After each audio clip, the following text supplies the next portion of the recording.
தந்தை, மகன், தூய ஆவியின் பெயராலே ஆமேன். மூவொரு கடவுளுடைய அருளும் ஆசீரும் பாதுகாப்பும் வழிநடத்துதலும் உங்களோடு இருப்பதாக. இயேசுவின் அன்பு சகோதர சகோதரிகளே, மே 13 புனித ஃபாத்திமா அன்னையினுடைய விழா. இந்த நாளிலே அன்னையினுடைய பரிந்துரையோடு கூடிய இறை ஆசீர் மிகுந்த வாழ்த்துக்களை உங்கள் ஒவ்வொருவருக்கும் தெரிவித்துக் கொள்கிறேன். அன்னையினுடைய பரிந்துரை வழியாக நீங்கள் மென்மேலும் இறை அருளிலே வளர உங்களுக்காக ஜெபிக்கின்றேன்.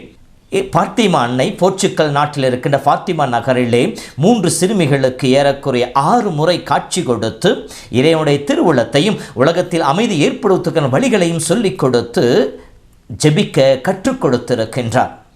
அன்னை காட்சி கொடுத்த சூழ்நிலையை நாம் பற்றி ஆராய்கின்ற பொழுது 1916ஆம் ஆண்டு உலகமே, ஏன் ஐரோப்பாவை முழுமையாக 2ஆக பிரிந்து காணப்பட்டது.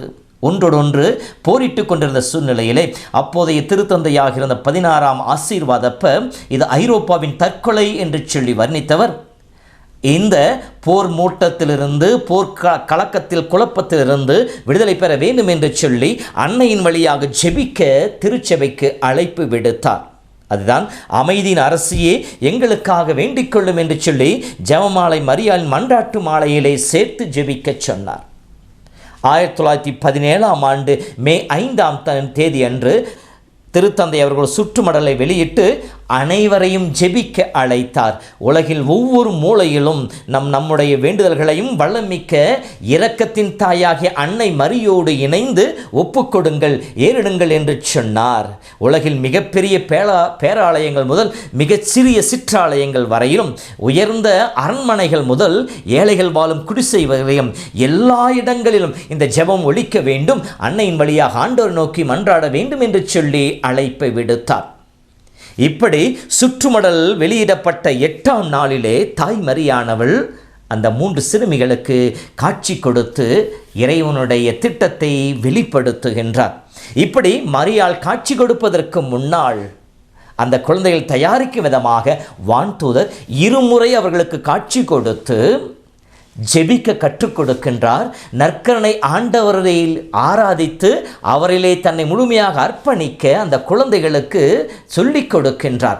இப்படி அவர் காட்சி கொடுக்கின்ற போது அந்த குழந்தைகளுக்கு சொல்லிக் கொடுத்த ஜெபம், என் கடவுளே, நான் உம்மை ஆராதிக்கின்றேன், உம்மை விசுவசிக்கின்றேன், உம்மை நம்புகின்றேன், உம்மை நேசிக்கின்றேன். மேலும் உம்மை விசுவசிக்காத, உம்மை ஆராதிக்காத, உம்மை நம்பாத, உம்மை நேசிக்காத மனிதர்களுக்காக உம்மிடம் மன்னிப்பை கேட்கிறேன் என்று சொல்லி ஒரு ஒப்பற்ற ஜெபத்தை சொல்லிக் கொடுத்து அதன் வழியாக தன்னையும் பிறரையும் ஆண்டவனுக்கு அர்ப்பணிக்க அழைப்பை விடுத்த வான்தூதர் மீண்டும் அவர்களுக்கு தோன்றுகின்ற பொழுது நற்கருணை பாத்திரத்தை கையில் ஏந்தி நற்கருணை ஆண்டவருடைய பிரசன்னத்தை அவர்கள் காண்பித்து ஆராதித்து துதிக்க அவர்களுக்கு கற்றுக் கொடுக்கின்றார். இந்த சமயத்திலே தான் அன்னையானவள் 1917 மே 13 முதல் அக்டோபர் 13 வரை 6 மாதங்கள் தொடர்ச்சியாக அந்த 13ஆம் தேதி லூசியா, ஜெசிண்டா, பிரான்சிஸ்கோ என்கின்ற இந்த குழந்தைகளுக்கு காட்சி கொடுத்து இறைவனுடைய திட்டத்தை முழுமையாக வெளிப்படுத்துகின்றார். இப்படி தாய் மரியானவள் அந்த குழந்தைக்கு காட்சி கொடுக்கின்ற பொழுது அவள் சொன்ன செய்திகள் இவைதான். நானே ஜெபமாலை அன்னை என்று சொல்லி தன்னை வெளிப்படுத்தியவர் தொடர்ந்து வருகின்ற மாதங்களிலே 13ஆம் தேதி இந்த இடத்திலே வந்து கூட வேண்டும் என்று சொல்லி அழைக்கின்றார். மேலும் பாவிகள் மனம் திரும்ப வேண்டும் என்று சொல்லி ஜெப தவ முயற்சிகள் மேற்கொள்ளப்பட வேண்டும் என்று சொல்லி கேட்டுக்கொள்கின்றார். மக்கள் நரகத்தில் விழாமல் இருக்க ஒரு ஒப்புயர்வற்ற ஜெபத்தை சொல்லிக் கொடுக்கின்றார். ஓ என் இயேசுவே, எங்கள் பாவங்களை மன்னியும், நரக நெருப்பிலிருந்து எங்களை மீட்டருளும், எல்லோரையும் விண்ணக பாதையில் நடத்தியலும், உமது இரக்கம் யாருக்கு அதிகம் தேவையோ அவர்கள் அவர்களுக்கு சிறப்பான உதவி புரியும் என்று சொல்லி ஆன்மாக்கள் நரகத்திலே விழாமல் இருக்க அவர்களுக்கு இந்த ஒப்பற்ற ஜெபத்தை சொல்லிக் கொடுத்தார். இந்த ஜெபத்தை தான் நாம் ஒவ்வொரு நாளும் ஜெபமாலை ஜெபிக்கின்ற பொழுது ஒவ்வொரு தேவ ரகசியங்களுக்கு இடையிலே இந்த ஜெபத்தை சொல்லி ஆன்மாக்களை அன்னையின் வழியாக ஆண்டவன் கரங்களிலே ஒப்பு கொடுத்து கொண்டிருக்கின்றோம். மேலும் கிறிஸ்தவர்கள் கூடி ஜெபிக்கின்ற பொழுது மக்களிடையே மனமாற்றங்கள் ஏற்படும் என்று சொல்லியும், கிறிஸ்துவை அறியாத மக்கள் இயேசுவை ஏற்றுக்கொண்டு மனம் திருந்தி வாழ்வார்கள் என்கின்ற அந்த உண்மையும் தாய்மறையை சொல்லி காட்டுகின்றார். அதோடு கூட ஆலயத்திலே வந்து தலை வணங்கி கடவுளிடம் மன்னிப்பை கேட்குமாறும் திருச்சிலுவைக்கு முன்னால் மண்டியிட்டு ஜெபிக்குமாறும் அந்த குழந்தைகளுக்கு கேட்டுக்கொண்டு அதன் வழியாக நம்மையும் நமக்கும் அழைப்பை விடுக்கின்றார். மேலும் மனிதர்கள் தீய நாட்டத்தினாலேயே இறைவனுடைய கோபம் வெளிப்பட்டிருக்கின்றது என்பதையும், இப்போது நடந்து கொண்டிருக்கின்ற இந்த முதல் உலக போரானது மிக விரைவிலேயே முடிவுக்கு வரும் என்பதை பற்றியும், தொடர்ந்து பாவம் செய்தால் இதைவிட பெரிய ஒரு போர் இந்த உலகிலே ஏற்படும் என்றும் அவர்களை எச்சரித்ததாக சொல்லப்படுகின்றது. இதன் வழியாக மக்கள் ஜெபிக்க வேண்டும், பாவிகள் கடவுளின் உள்ளத்தை புண்படுத்தக்கூடாது என்கின்ற ஒரு உன்னத அழைப்பையும் தாய்மரியானவள் அந்த குழந்தைகள் வழியாக வெளிப்படுத்தினார். இவ்வாறு தன்னை வெளிப்படுத்திய தாய்மரியானவள் 3 ரகசியங்களை அந்த குழந்தைகள் வழியாக இந்த உலகிற்கு விட்டு சென்றார். அந்த ரகசியங்களும் நிறைவேறியதை நம்மால் காண முடியும். முதல் ரகசியம் என்ன என்று சொல்லி பார்க்கின்ற பொழுது, அன்னை மரியாள் பாத்திமாவளி சொன்னது, மக்கள் தங்கள் பாவத்திலிருந்து மனம் திரும்பவில்லை என்றால் மீண்டும் ஒரு உலகப்போர் தோன்றும் என்றும், காரணமின்றி இரவு வானிலை தோன்றும் ஒரு ஒளியே அதற்கு அடையாளமாக இருக்கும் என்றும் கூறினார். அன்னை கூறியவாறே அந்த ஒளி 1938 ஜனவரி 25 வானிலை தோன்றியது. பூமியின் வட அரைக்கோளம் முழுவதுமாக ஒளிர்ந்தது. அதைத் தொடர்ந்து 2வது உலகப்போர் மூண்டது. 2வது ரகசியம் என்று சொல்லி பார்க்கின்ற பொழுது, அன்னை மரியாள் பார்த்திமால் காட்சி அளித்த போது ரஷ்யா தனது மாசற்ற இதயத்திற்கு ஒப்புக் கொடுக்கப்பட வேண்டும் என்றும், ரஷ்யா கம்யூனிச கொள்கையிலிருந்து மனம் திரும்பிய கிறிஸ்தவர்கள் அனைவரும் ஜெபிக்க வேண்டும் என்று சொல்லி கேட்டுக்கொண்டார். திருத்தந்தை 12ஆம் பயஸ் முதலில் உலகத்தையும் 1952 ஜூலை மாதம் 7 சாக்ரோ வெஜென்டே என்கின்ற தனது தூதுமடல் வழியாக ரஷ்யாவையும் மரியாவின் மாசற்ற இதயத்திற்கு அர்ப்பணித்தார்.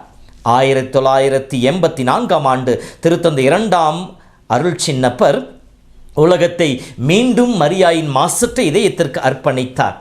1990 ரஷ்யா கம்யூனிஸ்ட் கொள்கையிலிருந்து விடுபட்டது, மனம் திரும்பியது. 2வது ரகசியமும் வெளிப்பட்டது, உண்மையாயிற்று. 3வது ரகசியம், அன்னை மரியாள் பாத்திமாவில் காட்சி கொடுத்த பொழுது, இறுதி காலத்தில் மக்கள் கடவுளை மறந்து தீய வழியிலே ஆர்வமாயிருப்பார்கள் என்றும், தீவிரவாதமும் வன்முறைகளும் பயமும் அதிகரிக்கும் என்றும், கத்தோலிக்க திருச்சபையும் திருத்தந்தைகளும் அதிகம் துன்புற வேண்டியிருக்கும் என்றும், கடவுள் பல்வேறு துன்பங்களிலே உலகிலே அனுமதிப்பார் என்றும், உண்மை கடவுள் மீது உறுதியான நம்பிக்கை கொள்வோர் அழிவிலிருந்து தங்களை காத்துக்கொள்வார்கள் என்றும், இறுதியில் தமது மாசற்ற இதயம் வெற்றி பெறும் என்றும் அறிவித்திருக்கின்றார். இந்த 3 ரகசியங்கள் தவிர மற்றும் சில செய்திகளை அன்னை வழங்கினார். ஜெசிந்தாவும் பிரான்சிஸ்கோவும் சிறு வயதிலேயே இறந்து விடுவார் என்றும், தனது செய்தியை பரப்ப லூசியா பல ஆண்டுகள் உயிரோடு இருப்பார் என்றும் மரியன்னை முன்னறிவித்தார். அதுவும் அவ்வாறே நிகழ்ந்தது. இந்த விழாவின் வழியாக திருச்சபை நமக்கு விடுக்கின்ற அழைப்பு, நாம் ஒவ்வொருவரும் ஜெபிக்கின்ற மக்களாக இருக்க வேண்டும். கிறிஸ்தவர்கள் ஜெபிக்கின்ற பொழுது மனமாற்றம் கிடைக்கும் என்று சொல்லி அன்னை வெளிப்படுத்தி இருக்கின்றதாகவே நாம் இடைவிடாமல் ஜெபிக்க வேண்டும். 2வதாக, அனுதினமும் ஜெபமாலை ஜெபிப்பவர்களாக இருக்க வேண்டும். ஜெபமாலை அர்ப்பணித்து ஜெபிக்க வேண்டும். யாருக்காக? உலகிற்காக. உலகில் இருக்கின்ற தீயவற்றிலிருந்து உலகம் விடுதலை பெற வேண்டும் என்பதற்காக, எல்லா தீமையின் தலைகள் கொடுக்கல் ஒடுக்கப்பட வேண்டும் என்பதற்காக, மனமாற்றம் பிறக்க வேண்டும் என்பதற்காக, இயேசுவை எல்லோரும் அறிந்து கொள்ள வேண்டும் என்பதற்காக நாம் ஜெபமாலையை அனுதினமும் ஜெபிக்க வேண்டும். அன்னைக்கு நம்மையும் இந்த உலகத்தையும் உலகத்தின் அனைத்து மக்களையும் அர்ப்பணம் செய்து ஜெபிக்க வேண்டும். அப்பொழுது நம்முடைய ஜெபம் வல்லமையுள்ளதாக மாறும். நமக்கு துணையாக இருக்கிற தாய்மரி பரிந்து பேசுவாள். நம் வாழ்விலும் இந்த உலகிலும் மாற்றத்தை நம்மால் காண முடியும்.